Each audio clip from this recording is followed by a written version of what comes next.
My name is Roman Dial, and I've spent my life exploring remote wilderness. My only son followed me in my footsteps. But on his first solo expedition through the jungles of Central America, he vanished without a trace. I've launched an independent investigation to find out what happened to my son, Cody Roman Dial.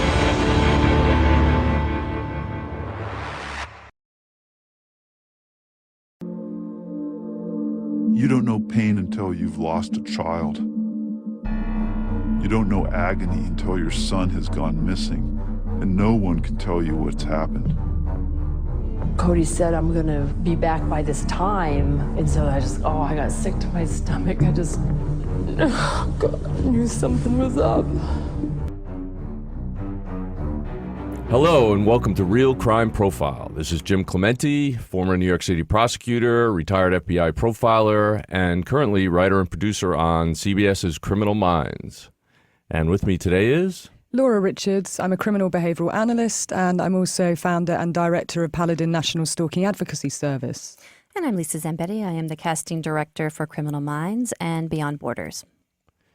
Well, today we have two very extra special guests, and we're going to be talking about a show called Missing Dial. And the stars of that show are Carson Ulrich and Ken Fournier, both former federal operators and currently people who consult on cases of missing persons and other, let's say, critical incidents. So I want to introduce you to first Carson Ulrich. How you doing, Carson? How are you? Good. Hey, Jim, how are you doing? Good. It's good to have you with us today. And thank you. Ken Fournier. Hey, gang. How you doing? Good. I'm doing great. Well, would you guys each like to tell a little bit about your backgrounds, and then we'll get into the show? Yeah, sure. I was a special agent in the Drug Enforcement Administration for 25 years. And my last assignment was with a program called FAST, which is the Foreign Deployed Advisory and Support Teams. And those are teams that they're designed to work in a tactical environment, but some of the more austere environments, Central and South America, Haiti, and Afghanistan as well. Great. And I spent most of my career in Latin America in the DEA, simping to a number of schools and taught me how to speak Spanish, where I was expected to do my job in Spanish. And I've got to say that was very impressive, actually, Carson, seeing your Missing Dial and being fluent in Spanish and going into these places and being able to communicate on their terms and their level and their language. Well, thank you. And Ken Fournier, why don't you tell us about your background? Yeah, I'm Ken Fournier. I spent 14 years as an Air Force pararescueman, and another 14 years after that as a independent contractor for certain government agencies overseas all around the world. As a PJ, we were pretty much trained to go into any environment there is to rescue people in whatever situation they find themselves in. Thank you. And because of that, these are the two guys that my brother Tim and I, who own XG Productions, recommended when This Is Just a Test Productions came to us and said, there's a case of a boy named Cody Roman Dial who went hiking into the jungles of Costa Rica and disappeared about 2 years ago. Now, his father, Roman Dial, is a world-renowned explorer, and he's used to extreme environments, and he actually trained his son in dealing with and hiking through and living in and surviving in extreme environments. And the fact is that it's very unusual for somebody with those skill sets to actually just go missing. So Roman Dial, when he got the last communication from his son and then didn't hear anything else, formed a search party and went down there and with the Red Cross and with Costa Rican authorities did extensive searches in the jungle in very dangerous places and was unable to find any hint at all of what happened to Cody. So a year later, we put together this co-production between This Is Just a Test and XG Productions, and we hired on Carson Ulrich and Ken Fournier to be our guys on the ground, to do an investigation and hopefully a rescue of Cody Roman Dial. And we filmed it all, and that was done by Nat Geo TV, and it's a 6-part series that you can see on natgeo.com, and also I believe it's available on Hulu. You know, with this show, it was incredibly compelling, and it's great to get both Carson and Ken in the studio with us at the same time to talk about the ins and outs of it, the investigation and what went on. And obviously some of the things that were seen we can talk about, but some of the things that happened off camera too, what some of our listeners are asking about. Can you just say a little bit about victimology, a bit about Cody and who he was and his age and the family that he was from? Yes, certainly. He's 26 years old, and he was on a solo expedition of Central America, of all the national parks. And I believe he was around 6+ months into this journey. I mean, he had been gone for a while. He went through Mexico and Guatemala, and he was going to finish his trip in Panama. And so Costa Rica was the last country he was going to visit before going into Panama and coming back home.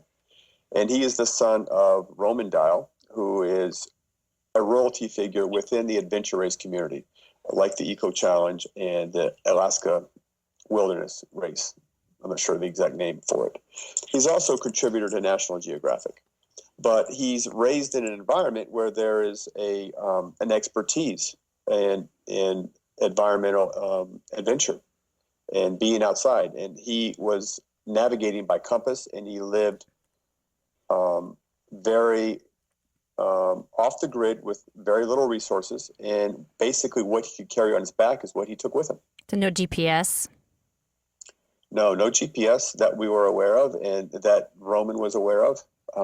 He used a compass, and anything electronic was basically the internet cafe in town where he would communicate via email to his dad, mom. And when he was younger, I mean, he was always doing sort of excursions and adventures with his dad. So his dad kind of taught him well. So, you know, when we think about risk, about, a young boy, he's not that young, he's in his 20s going into the jungle. He knows what he's doing, basically, doesn't he? But it's still a dangerous place. It is. And Roman was very sensitive to the analogy of Into the Wild, where the young man went out and out of ignorance just perished. The narrative at the time in Costa Rica was, in all of the publications and papers, was an American goes into the jungle without a guide, off trail, and perishes. And they were very sensitive against that narrative. That was one of the things they did not believe happened, and that their son would get lost in the jungle, and very unlikely that he would die of some type of ecology within the jungle. And they believed it was foul play, and they wanted us to assist in that investigation. And I guess they may have felt even more that way, given the fact that they got resistance from the authorities as well, that something else had gone on. Yeah, it was more of indifference. There was really a year-long effort to look for him, and no one had any more energy to do anything more than Roman and Peggy. And they had exhausted all of their resources. So the likelihood of us coming in, just two guys, and solving this, I don't believe anyone thought we had a chance except Ken and I. And there's also another unique aspect of Roman's personality. Roman's a PhD college professor. And working in that environment, he has a prestige. Questioning Roman isn't something in that environment I imagine that he faces very often. And when you're the parent, when it's your child that's the victim, there are some tasks that are necessary that are difficult for you to do. And just to clarify, at this point, law enforcement in that area had basically given up. Like, they were not pursuing this any longer. Not at all. Am I right? And when you say they want to go in the jungle and search for their son, that was before any groundwork had been laid. There was no intelligence network, or there was no intelligence information that was reliable about where their son had gone into the jungle at that point. He had already searched the things a year before that he had heard, right? That is true. And one of the reasons I believe they hired me was I explained to them that on my interview that searching the jungle is one aspect. You need to penetrate the society, the populace around there. It's probably a criminal investigation, and you could spend 15-hour days every single day in the jungle and not uncover anything. Right. You really need to get a view of what the landscape of and find out what you can from interviewing people. Right. What about even entry, getting into the national parks? I mean, can you explain a little bit about that? Because it's not as simple as just going down there, is it? And starting an investigation. That's true. He was running into problems getting permits and permissions to go into parts of the forest, the national park part, to get in there and search. He worked with the Red Cross and other people, and eventually they told him they didn't even want him in the park anymore searching, because they were worried he was either going to hurt himself or possibly get bad PR for Costa Rica. So he was kept running into stalls and roadblocks from the government and the park services as far as giving him access. At times he'd sneak in and go search all the places he could on his own. So you basically had provided him with a way of getting in there. I mean, he was meeting with roadblocks and resistance himself in trying to find out what happened to his own son. Exactly, yeah. When you say that the Costa Rican government was afraid of bad PR, you're talking about the fact that tourism is a huge industry in Costa Rica, right? And the government did not want any bad news getting out about it being dangerous for tourists down there. Isn't that correct? That is true. They didn't want any extra PR or any other kind of publicity about any missing people or possible people that were, in harm's way. And that's why they fought to keep it in a missing persons realm, i.e. leaving it that maybe the kid just left the country or had done any other option. They wanted to put that forward first most. And so why don't you tell us about what you did when you hit the ground running? Like, what were the first investigative steps that you did, and what were the results of them?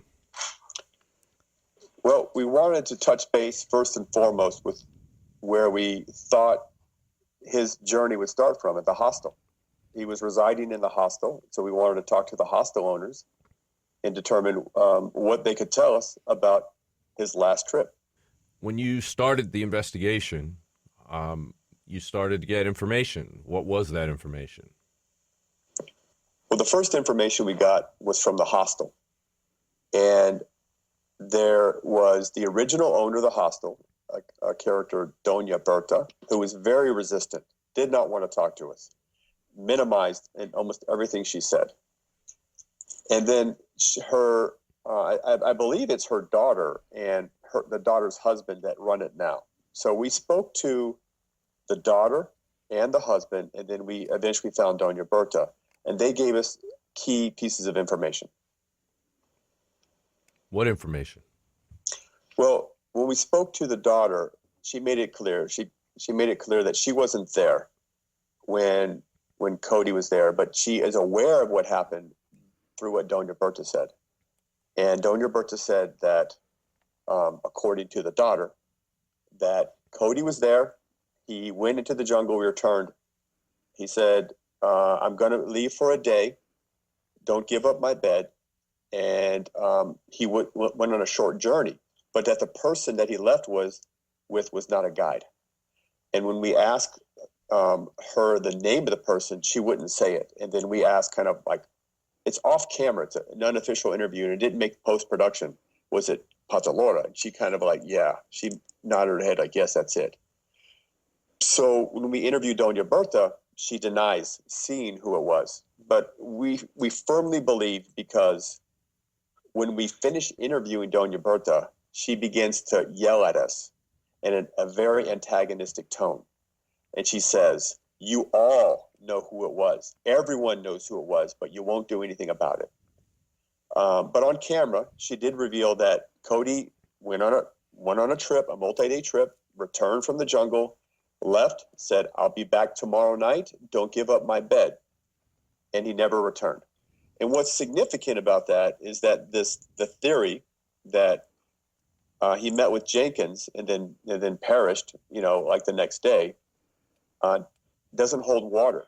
and there are probably 4 or 5 pieces of evidence that we could show where that theory doesn't work. Well, could you just And explain who Yeah, Jenkins, who Jenkins is is. and that theory, please? Roman had found out Jenkins was probably the last person to see Cody alive from all the people he was able to interview. And so we went up there and met with him and interviewed him. And he seemed like a very straight up, decent guy with a family.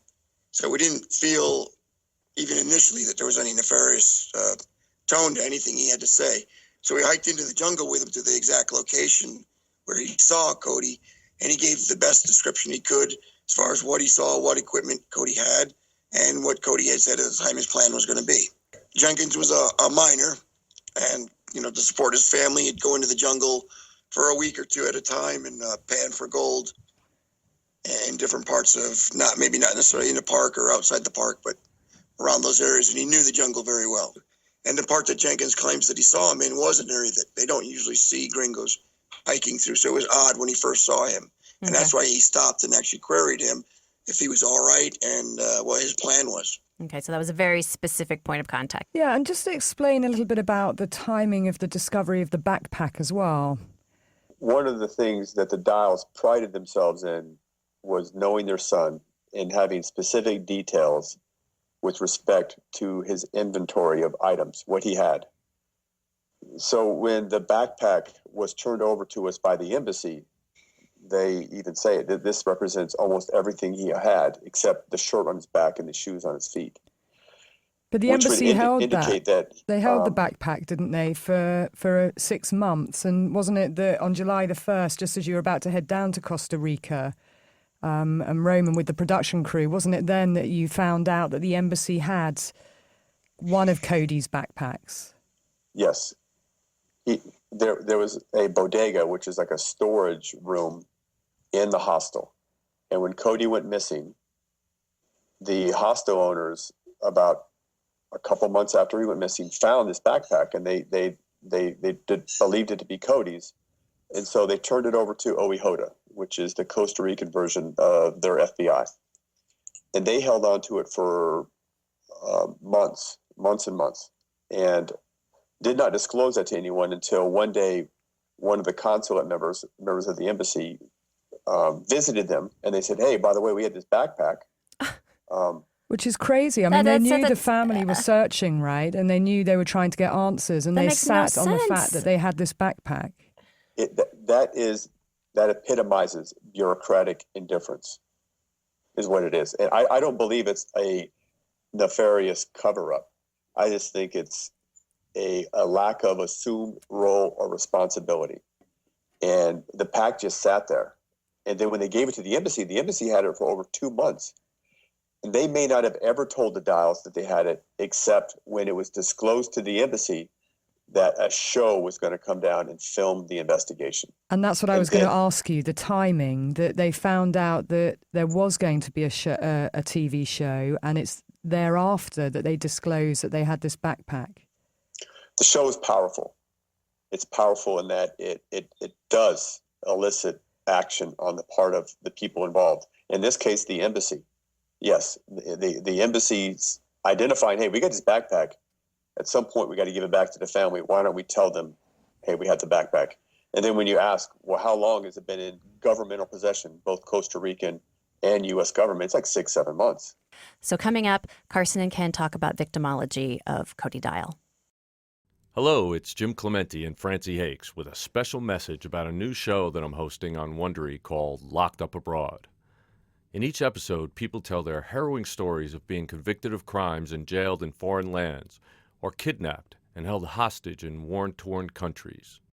These are definitely worst-case scenarios. They're truly frightening situations. Yes, no best cases here. But it is fascinating to hear how they manage to survive these ordeals.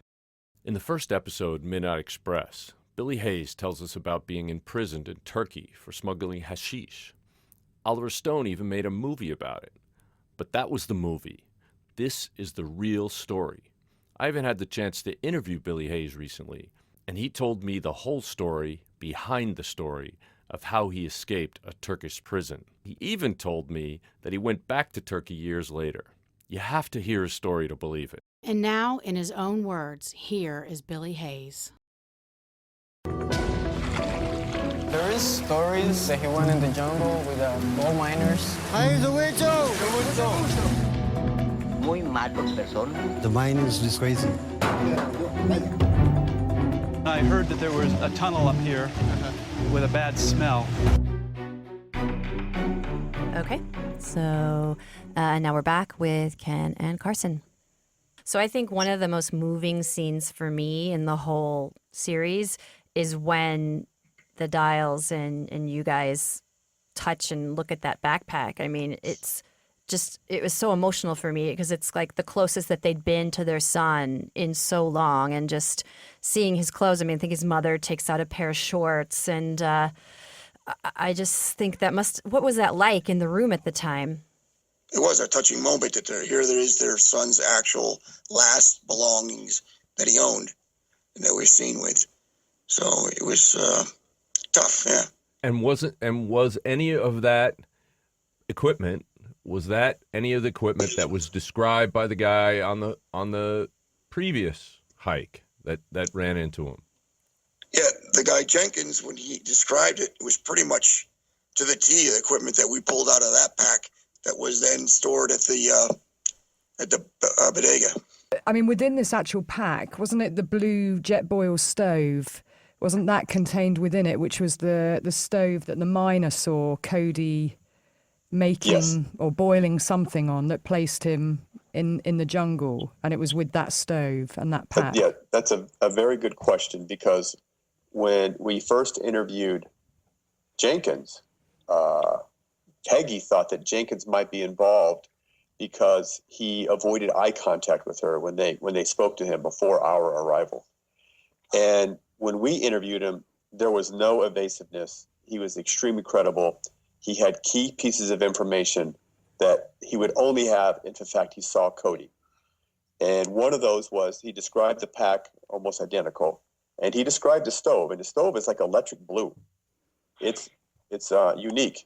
And he said green backpack, green pants, blue stove.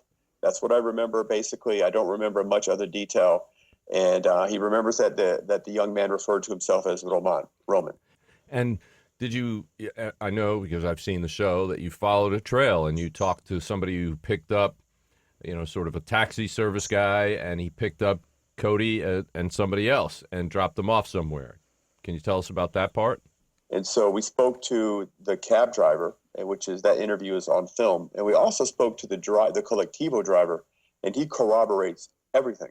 He says, yes, I remember Cody coming out. He walked up, and he had this guy, he had Patalora with him. And they wanted to go to Dos Brazos. And the driver of the Collectivo says, I called the cab driver, and I asked him to come here. And both of their stories are identical, independent of each other. And how did you identify that the person that took the ride from him was actually Cody Dial? We wanted the pictures of missing pictures that had been posted of Cody, is what he said. He said, that's the young man that was in the cab with me. So we naturally have to assume that there could be error there. And so we're looking for additional corroborative information or an abundance of this type of information. And we find witness after witness that sees the exact same thing. How many, Carson, would you say? In excess of 20. There's stories of some, quote, other gringo that had been hiking through, and I believe that Roman Dahl believes that if Pata Dolora did go into the woods or the jungle with somebody, a white young boy, that it was this other gringo. Can you tell us about that? That's single sourced. That comes from one person's mouth. And a person that we believe has a reason to conceal or hide something. And that's Pata Dolora. He's the only person that says it was Zach. And he does it in his original lie. When he speaks to the Costa Rican authorities, and when he spoke to a private investigator that was hired by the Dials, he uses that story. And then the number of witnesses, and Pata Dolora knows how many people saw him together, makes it very unlikely that he can use that as an alibi, if you will. So I just want to that story, we never hear it. The word Zach or another gringo in our entire time in Costa Rica never once comes up. But Roman said that he didn't think the descriptions matched his son, and said that the backpacker seen with Pata Deloro had been smoking pot and carrying a lot of money and was wearing Crocs, and his son would never have worn Crocs or carried that amount of money, or wouldn't have smoked pot, because he said he knew his son so well, and he certainly wouldn't have carried GPS. And we have to take all that into consideration. And Roman actually swayed us that we were on the wrong path early on. But if we're looking at the possibility that we're speaking to someone that killed him or was with him on his last moments alive, is it unrealistic that he's going to lie about other aspects? So I say it on the show. I believe everything that Pata Deloro tells us about being with Cody up until the point of his death is the truth. And everything subsequent to that is a lie. Just to paint the picture for our listeners who haven't seen the show yet. They should definitely go see it. Yeah, they should definitely go see it. And I know that we're throwing around a lot of names, and I just want to make sure everybody knows who we're talking about. This Pata Deloro guy, boy, if I were casting the role of the sleaziest, most dangerous looking person, I would definitely cast this guy. I mean, there's something about him that is very... He's got that faraway stare. Yeah, but when we're around Pata Deloro, Ken and I are very careful. For one thing, when we act in front of him in a certain way, what we think and how we act in front of him is totally different. We catalog everything he's saying. But we're very careful never to use the words kill or murder. That only comes up from Pata Deloro, and he says it over and over and over. I didn't kill him. I wouldn't kill anyone. I'm a good boy. We never use that word. It's only him that says it.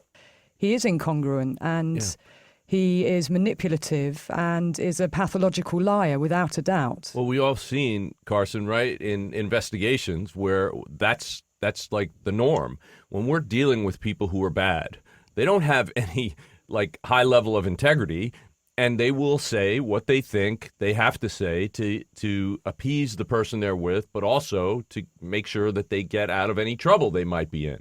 And so it's very common that we have to actually sort of go in and out of what they're saying, assess the truth of different parts of it, and we try to corroborate parts. And those things that we can't corroborate, we don't put very high on a list of credibility. But the ones that we can corroborate, especially 20 times over, those things we do believe. Right. All those witnesses seeing him with Cody. And what's the chances they're all mistaken or they've all made it up? So many. Yeah, I don't subscribe to mass hallucination. We were conducting an investigation as part of a production for a television show. We had no authority.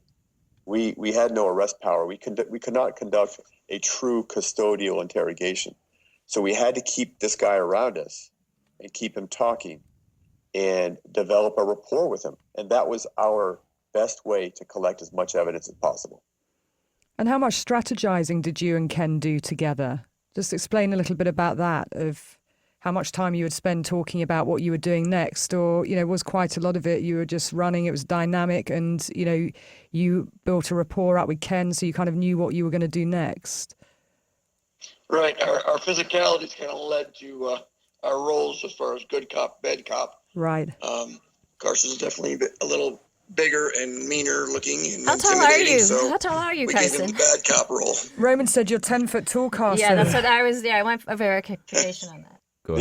As far as our strategizing, Ken and I worked either together or independently, coordinating what each other was doing for very long days, every day. We never took a day off. And we reached a crossroad. I found that becoming the advocate for the victim, as well as being the advocate for Roman, were not the same. And I had to make a choice. Right. I mean, those two things are very distinct. And being a victim's advocate myself, having coordinated and worked with many victims and been their voice in the system, and worked with families when their loved one's no longer around, they're very different skill sets and different needs. And to do the two of them together at the same time is a real conflict. Absolutely. We want only the truth. We don't want to pursue an avenue or a road or a line of investigation that we think is not taking us down the right path. But I believe in being around Roman Roman this is his son. And he was told early on about Pata de Lora.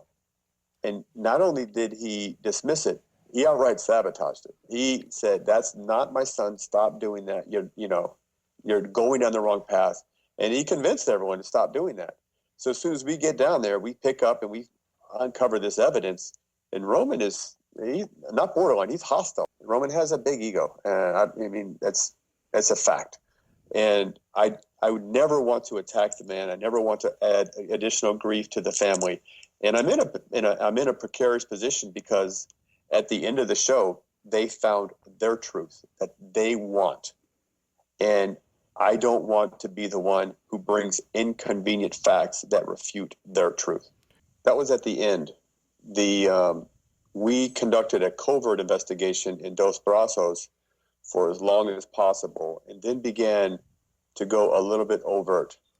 We didn't disclose exactly what our roles were, what we were doing there when we first started. And our investigation in Karate remained covert until we confronted Huicho and them, and that was really at the end. Because Huicho also, boy, what a face. I mean, he's a very distinct character in all this. At one moment he looks kind of, avuncular, and at the next moment he looks like he's just a stone cold killer. I mean, he really was a very hard person to. Yeah, but the first time that you actually confronted him about whether or not his sons were involved in Cody's death, I mean, he seemed to was feign. Evasive. Yeah, he needed to go walk away. It's almost like he was going to cry. Yeah, I mean, upset. It just seemed to be completely false. And I thought it was distancing, actually. He was trying to get distance between you and him because of what you were asking him. And that was very telling for me, actually. Yeah. He needed to compose himself. We referred to him as a Rastafarian Charlie Manson. That's a perfect description. Oh, my gosh. There you So go. one thing that was a tell as well on our hike was the fact that once we stopped and started talking to Huicho and his boys, is the first time throughout the whole 10-hour hike. All previous to that, Joe was very relaxed, stop with us everywhere, talk at end about any point we wanted to know about the river. When we stopped to talk to Huicho and his gang, Joe moved down the river immediately, became very agitated, smoked probably 6 or 7 cigarettes, and kept calling out to us, telling us, "Hey, we don't have time. We got to go. We got to move on."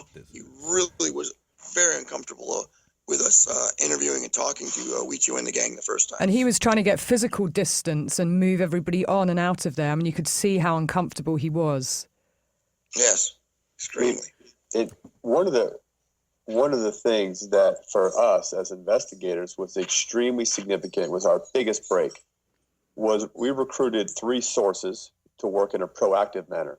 They could tell us historical issues, historical facts, recollect conversations, and we documented those. But being able to recreate those live by having them wired and recording their conversations was a very good investigative tool for us.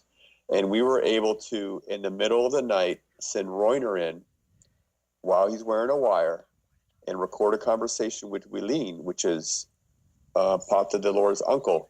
And he basically relates what Pata de Lora says and tells the story about Huicho and his sons killing Cody.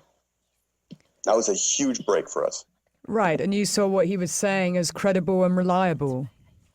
It is very credible in that you're talking about, we first speak to a witness, and they tell us about a conversation or statements made by Wileen, a relative of our perp, who's stating that the perpetrator has admitted that he is aware of how this young man died, that the people that were involved were Huicho and his sons. And that conversation occurred almost a year prior to our arrival. And to get him to say the same thing a year later, while he is not aware that he's being recorded, is very credible. Yeah, you're right. And that seemed to be a major break in the case. So there's a lot of behavior here that was very interesting. And one of the things that we hadn't mentioned to this point is that you and I and Ken and my brother Tim would also consult via Skype while you were in the jungle. And because one of the things that you did was present me the facts of what was going on, and then I gave you my assessment, and completely independent of yours. I think they dovetail very well, right? No, exactly. We have very similar backgrounds. We're both 1811s, and I'm able to explain to you what we're uncovering, and then you can see exactly the relevance and the significance of that piece of evidence. And we did keep both you, Jim, and your brother apprised of everything we were doing because we valued your opinion. And we also notified the authorities. Mm-hmm. Through you and your brother, we notified the FBI, and we kept the Costa Rican authorities abreast of everything we were doing.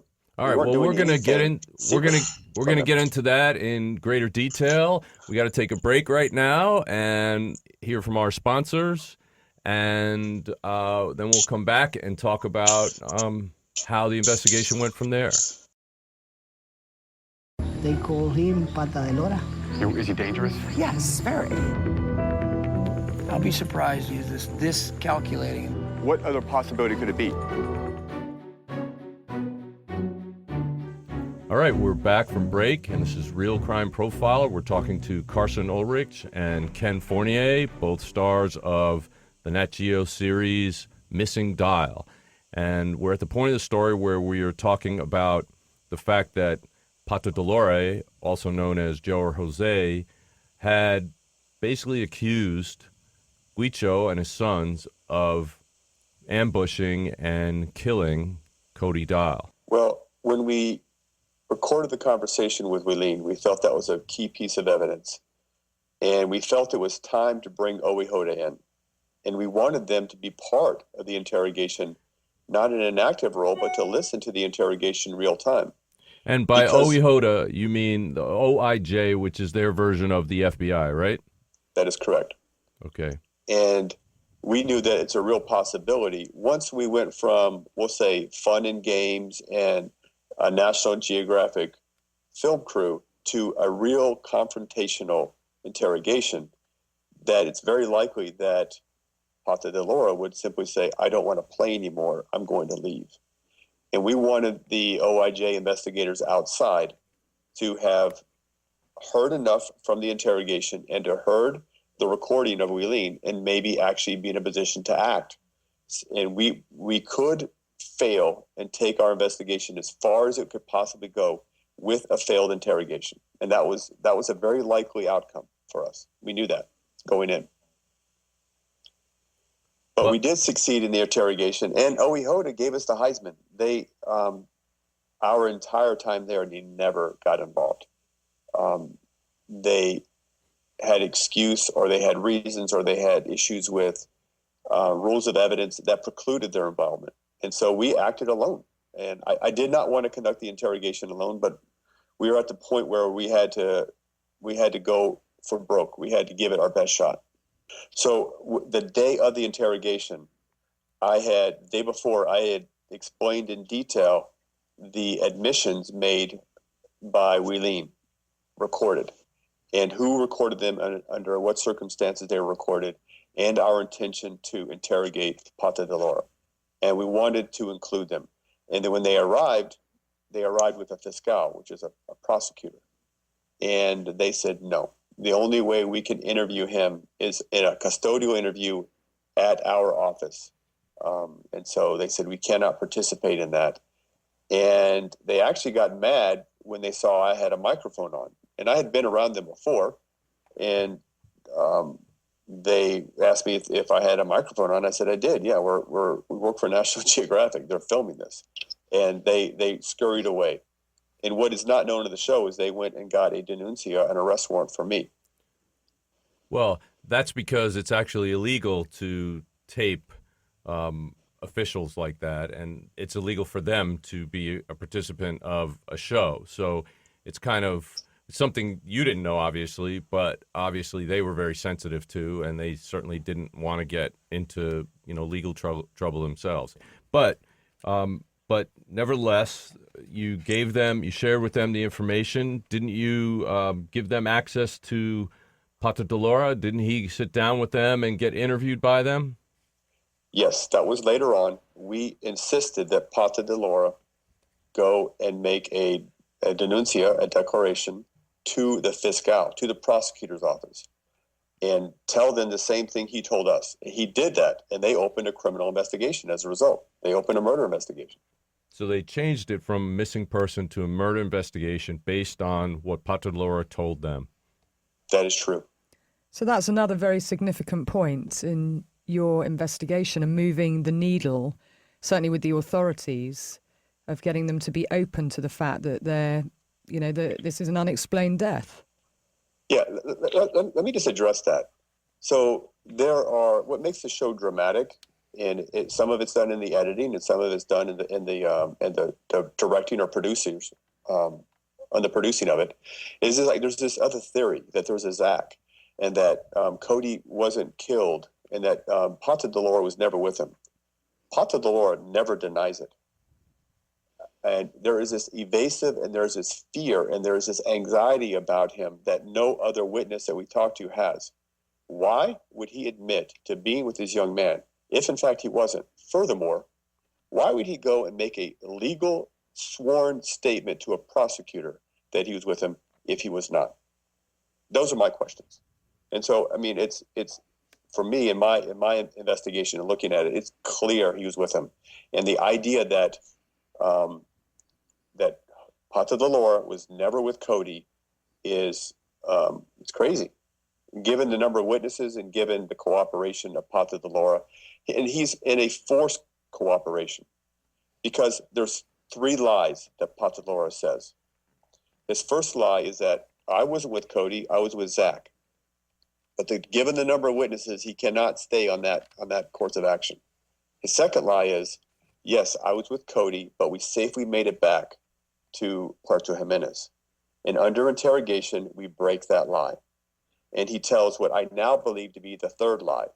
Okay, we didn't come back to Puerto Jimenez, but I saw him get grabbed by these miners, Huicho and his sons. All of these lies, or all 3 lies, that conceal what had happened to Cody after he was killed. So if the third one is a lie about Huicho, why is he so afraid when you guys run into Huicho? Why is that, such an intense moment, and why is he staying away? Well, we're not sure that there wasn't part of Joe's story that was the untrue is possibly that he was an accomplice in what happened to him. So, and that's the part of dissecting everything that Joe has to say and finding out what parts are truth and what parts are lies to cover up what he did do or didn't do. And there's a good component possibly that he was actually in cohorts with the Huicho gang when this all went down with Cody. And so he wanted to hide that from us as well.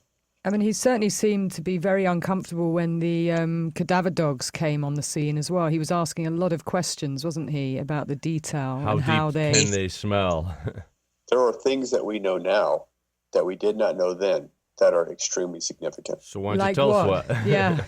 So the idea that when he is telling this Huicho story in great detail, we are thinking either this is a lie and he is making up a third false ending, or it is true.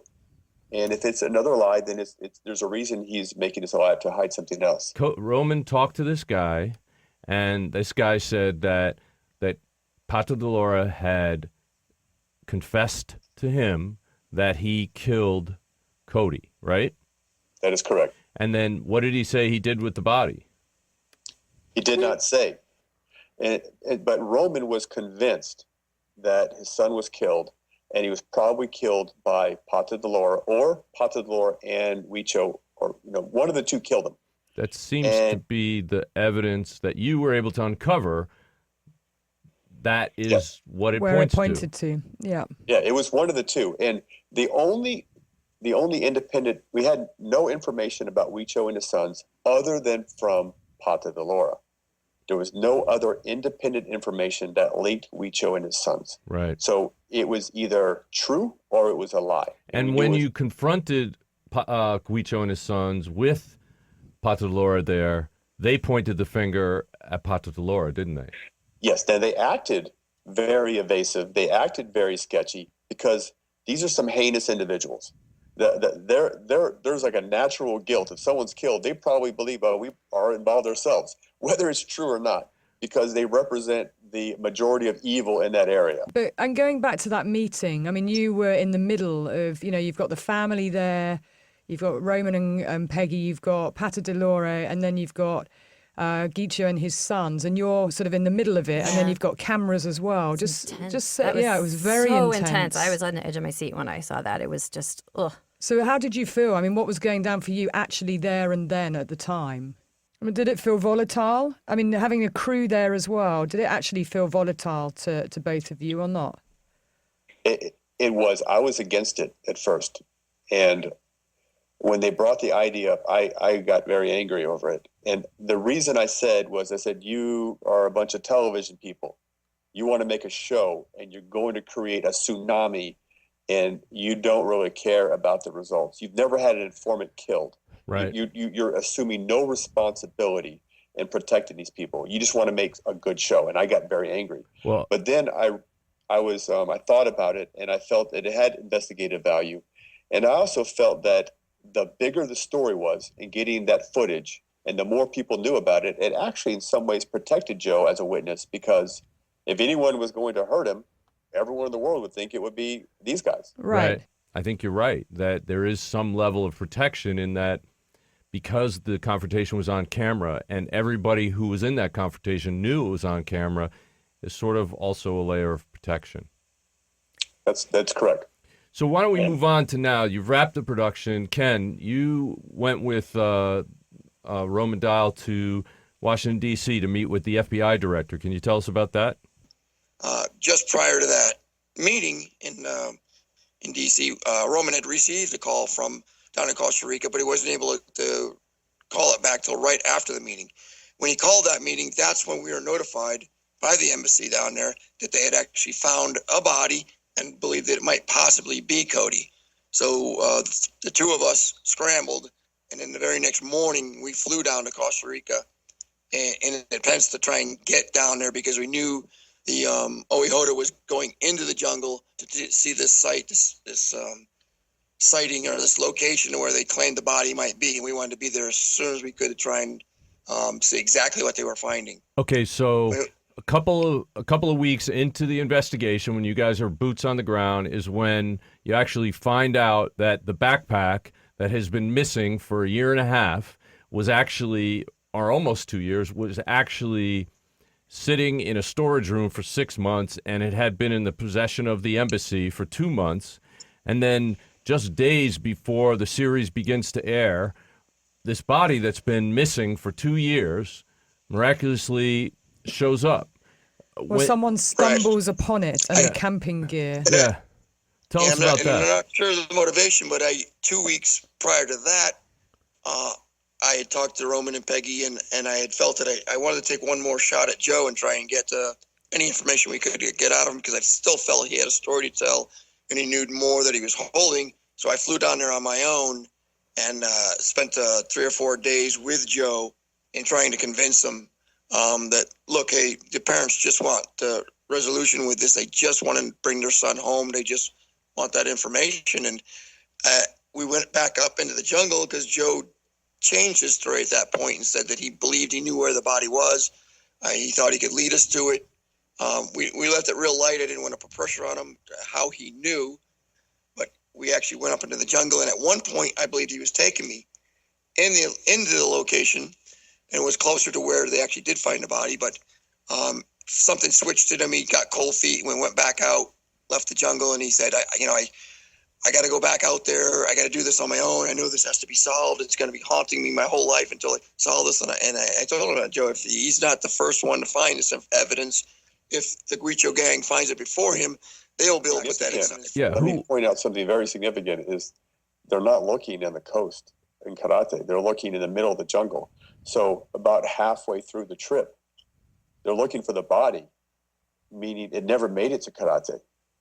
That is extremely significant because it's unlikely that Guicho and them would kill him and then carry the body 5 hours into the jungle where it lays. So at this point, there are some very significant aspects of how the body is revealed that it's found. There is a story that is stated by the Oehoda that a Menai, a forest ranger, wished to take the weekend off and go into the jungle and search for this body. Within 24 hours of the airing of the show, I believe there's 3 facts that all are directly related to the discovery of the body. The show is about to air. It's within 24 hours. There's a $50,000 reward and knowledge of where the body is. Someone who knew where it was had to assist. Without those 3 things, the body doesn't show up at that time.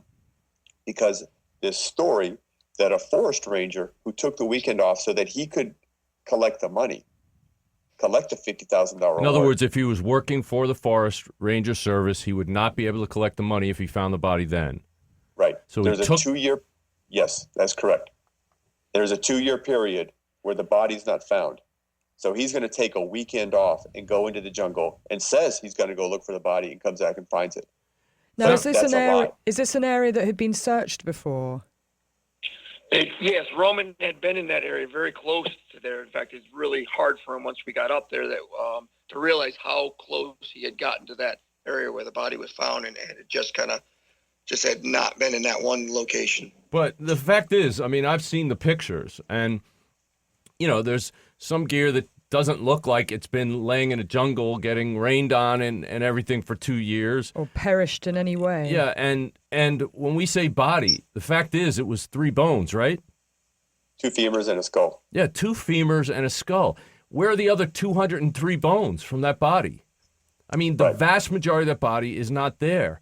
And to say that you know, that's all that's left. I mean, I've done, and my unit has done research on how, if a body is left decomposing in the wild, how that gets spread out by critters and nature and so forth. But typically, if you do a good search in that area, you'll find many more bones than just 3. And why, like, for example, why weren't the hip bones found? I mean, that is a massive bone in the human body. It's bigger than the skull. And why wasn't that found? It's just strange belief and credibility to think that just disappeared. Well, extreme frustration to our point. We immediately scrambled to fly down there to try and catch up with them because we knew they were going back into the jungle. And we hit the trail the very next morning, and they had about a 12-hour window ahead of us. They had gotten in there, and by the time we got to a close location, it was up on a ridge above from the actual location. The Oehoda and the park rangers then shut down any ability of us that represented National Geographic to go down to the site. They did allow the dad to go down to the actual site, but in his hike down to there, the whole crew of the Oehoda and their forensic specialist was already hiking back out with what they thought they had of all the evidence of the body and any kind of natural material from Cody. But nobody else went down there as a specialist. They just brought everything back up that they recovered. Right. We have to ask ourselves, what are the motivations of all of these parties?